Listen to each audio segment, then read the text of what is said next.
नमस्कार दोस्तों, मैं आरजे साहिल आप सभी का स्वागत करता हूं आपके मन पसंदीदा चैनल पर। आज की कहानी के सेशन में जो हम लेकर आए हैं, कुछ रह तो नहीं गया। कहानी बड़ी ही मार्मिक है। इसमें 3-4 पॉइंट है। कहानी की शुरुआत होती है 3 महीने के बच्चे को छोड़कर दाई के पास। मैडम जी जब जाने लगती हैं जॉब पर, तो दाई कहती है, मैडम जी आपने पर्स, पैसा और चाबी ले तो लिया ना, कहीं कुछ रह तो नहीं गया। और माँ बड़ी चिंतित होती है कि जिसके लिए सब कुछ कर रही हूँ, भाग दौड़ कर रही हूँ, बच्चे को छोड़कर जा रही हूँ, वही तो रह गया।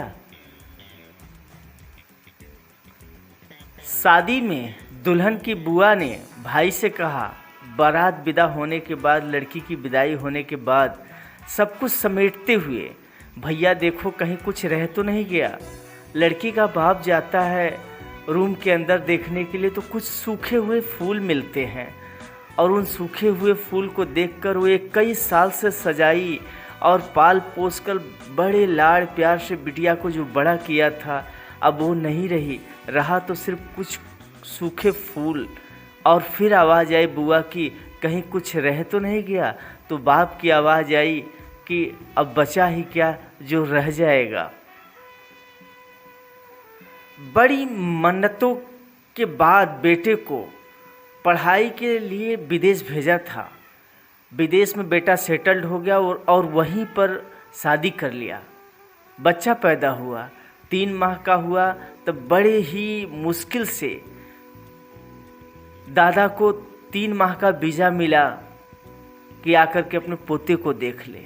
जब देखने के बाद वहाँ से जब चलने की तैयारी करने लगा, तो बेटा बोलता है बाप से, पिताजी देख लीजिए सब कुछ है ना, कहीं कुछ रह तो नहीं गया। बाप ने मन को महसूस कर अंदर ही अंदर बोला, अब छूटने को रह ही क्या गया।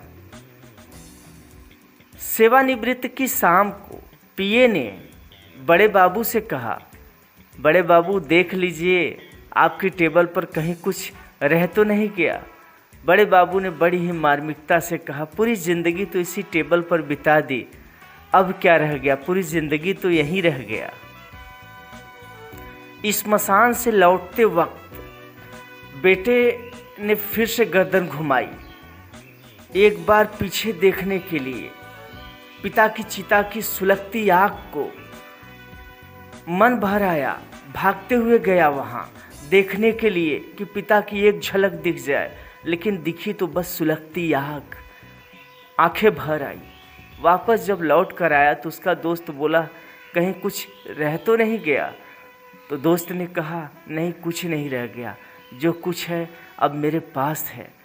इसी में सर दोस्तों एक गालिब का शेर याद आता है।